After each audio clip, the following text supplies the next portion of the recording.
Yes, Olive. Unfortunately, national unity has remained elusive as every community has been made to believe that advancing its own interests instead of the collective good should be a priority. Now, with that, the fragmentation of the country along ethnic and tribal lines has been used as a catalyst for chaos.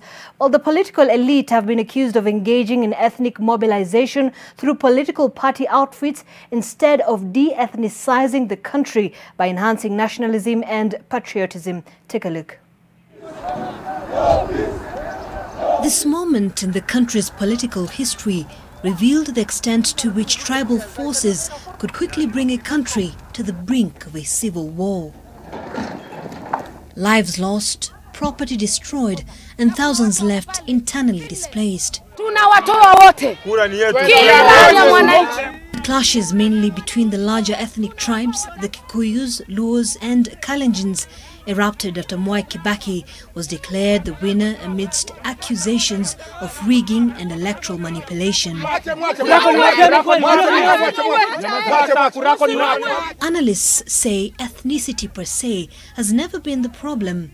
The dilemma arises when politicians use ethnicity for their personal gain and create a divide which breeds tribalism. It is how the leaders that are elected to govern the country use ethnic groups for their own self-political interests that results in ethnicity or tribalism becoming an impediment to democracy. Over the years, the political elite have been accused of always trying to exploit tribal loyalty to advance personal gain, parochial interests, patronage, and even cronyism. If you look at the history of this country, especially since the introduction of multi-party politics, you see politicians organizing along ethnic lines. You see, when elections, we pretend that we are national in outlook. We pretend that we want a unified country, but when elections come, we retreat to our ethnic cocoons. A lot of the times, we blame the political elite. But unfortunately, if you look at citizens too look at this is our own. They look at a political party based on where is the leader of our tribe coming from. The unfortunate thing today in this country is that many of the leaders begin by saying that their community is far much important than Kenya, or they begin by articulating interests of their own parochial community before they think Kenya. Coupled with the Mtu Wetu culture, Kenyans have come to treat the evil of tribal politics as a norm rather than the exception. When you threaten somebody with arrest and the person goes back to their tribe, the next political consequence is the moment you are focusing on arresting him, whether it is for graft, whether it is for murder, whether it is for other offense, you must ask yourself, do you want to lose that political support? Because the support you get is largely based on tribal arithmetics. In the 2017 elections, ethnic voting patterns remained strong. President Kenyatta and his deputy William Ruto had a strong command in Central and Rift Valley, home of the two leaders, while Nyanza and Western regions remained Raila Odinga's strongholds.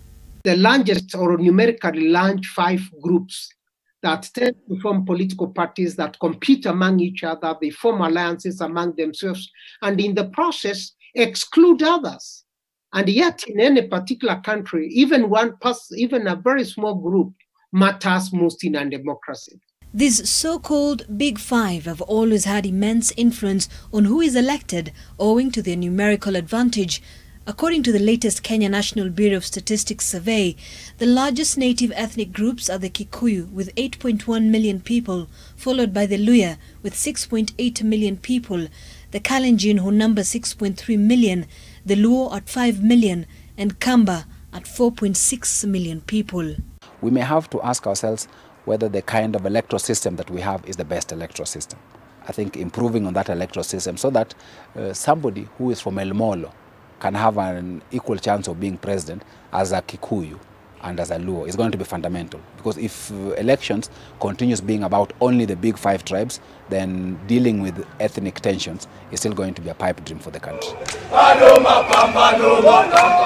With bitter contests every election cycle, the control of allocation of state resources is the core of these tensions. But the analysts say devolution is the only sure way of combating this vice.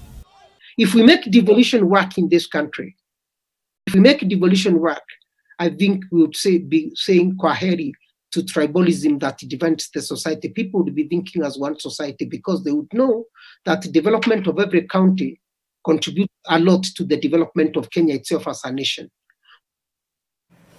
All right, and Vincent has a different perspective that may show why we are here as a nation, because for years the political party architecture could be the basis for a wrong foundation for a good democracy. Vincent?